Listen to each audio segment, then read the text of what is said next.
দুগ্গা দুগ্গা করে বেরিয়ে পড়লাম দীঘার উদ্দেশ্যে, কিন্তু ব্লগটা বাড়ি থেকে একদম শুরু করতে পারিনি, কারণ মনা এসে পৌঁছেছে 7:30টায় বাড়িতে, যেখানে আমাদের বাস 8:30 না। ও একটুখানি ফ্রেশ হতে পারলো, এমনকি ওর লাগেজপত্র যে আমি কী ঢুকিয়েছি আর কি না ঢুকিয়েছি সেটাই এখনও জানি না। সেটা তো দীঘাতে গিয়ে যখন লাগেজ খুলবো তখনই বুঝতে পারবো।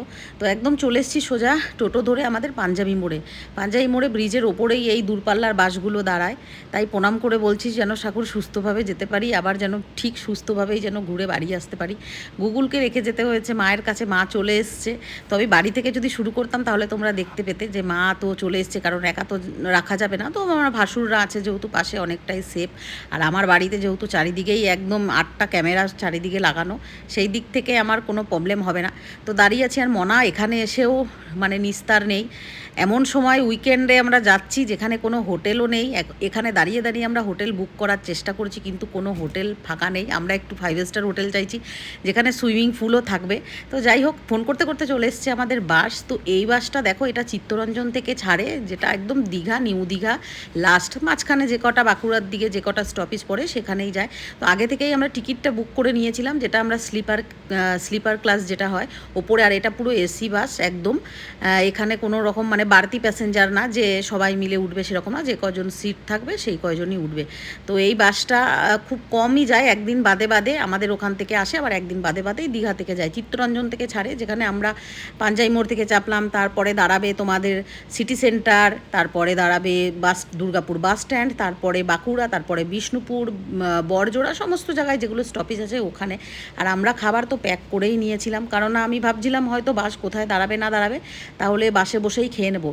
কিন্তু তারপরে বাসে বসে খাওয়ার তেমন নেই, সবাই বললো যে ওখানে বিষ্ণুপুরে দাঁড়াবে বাস, ওখানেই সবাই খেয়ে নেয়। আর আমি তো উঠেই একদম শুয়ে পড়েছি, আর এসি একদম চিল হাওয়া বেরোচ্ছে, ভীষণ মজা হচ্ছে। আমি ফার্স্ট টাইম এরকম বাসে স্লিপার ক্লাসে দোতলা বাসে চেপেছি, আমার প্রচণ্ড আনন্দ হচ্ছে। আর এখন আমরা ক্রস করছি দুর্গাপুর ব্যারেজ, কিচ্ছুই দেখা যাচ্ছে না রাত্রেবেলায়, একদম অন্ধকার। তার উপরে ওপর থেকে মানে ওপরে যে স্লিপারে ওখানে শুয়ে শুয়ে কিছুই ভিডিও করা যায় না। হ্যাঁ, এটা নয় যে ওখানে বসা যায় না, ওপরে বসে থাকাও যায়, কিন্তু শুয়ে থাকাটা বেস্ট। মানে শুয়ে শুয়ে একদম মনেই হলো না যে ট্রাভেল করে আমরা কতটা দূর, এখন 8 ঘন্টা 9 ঘন্টার জার্নি আমরা করব, কিন্তু সেটা একদমই মনে হলো না, বেশ সুন্দরভাবেই।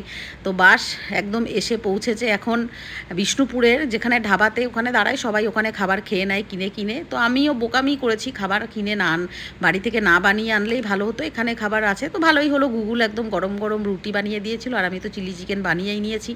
তারপরে আমি ওখান থেকে একটা এগ তরকাও অর্ডার দিয়ে নিয়ে নিলাম, কারণ এখানে বসে খাবো, এখানকার কিছু খাবো না। সেটা হয়তো একটা এগ তরকা 80 টাকা দিয়ে অর্ডার দিয়ে নিয়েছিলাম। আর আমি বাড়ি থেকে এনেছিলাম 5টা রুটি, আর 2টো রুটি নিয়ে নিলাম, যেহেতু অনেকটা চিলি চিকেনও অনেকটা ছিল, 1 বাটি, আর এই তরকাও ছিল, তো কী দিয়ে খাবো, তো আরও 2টো রুটি নিয়ে নিলাম। নাহলে ভাববে এরা এগ তরকাটা খাবে কি দিয়ে, ওই জন্য দেখানোর জন্য আর কি 2টো রুটি নিয়ে নিলাম। এগ তরকাটা তোমার 80 টাকা নিয়েছিল, আর রুটি 5 টাকা করে। আর এই ধাবাটা, এটা কি হাইওয়ে ধাবা, এখানেই দেখছিলাম সব যত ট্যুরিস্ট বাসগুলো আছে বা বড় বড় যেগুলো ভলভো বাসগুলো আছে সব দাঁড়াচ্ছে, সবাই এখানে ডিনার করছে। তখন বাজে রাত 12টা।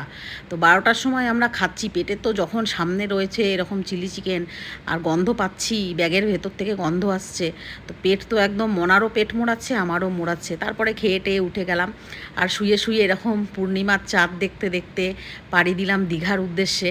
তো মনা তো একদম শুয়ে কুপোকাত হয়ে গেছে, আর আমি তারপরে শুয়ে পড়লাম। শুয়ে শুয়ে কি সুন্দর এসির হাওয়া খাচ্ছি, চিল হাওয়া, আর চাঁদ দেখছি। তো দারুণ একটা অভিজ্ঞতা এরকম বাসে, দোতলা বাসে চেপে। তো যাই হোক, পুরো ট্রিপটা আশা করি ভালো হয়, যেন তোমরা কন্টিনিউ থেকো, তাহলে দেখতে পারবে দীঘাতে আমরা কি করছি না করছি। আর ভালো লাগলে অবশ্যই লাইক, কমেন্ট অ্যান্ড শেয়ার করতে কিন্তু একদম ভুলবে না।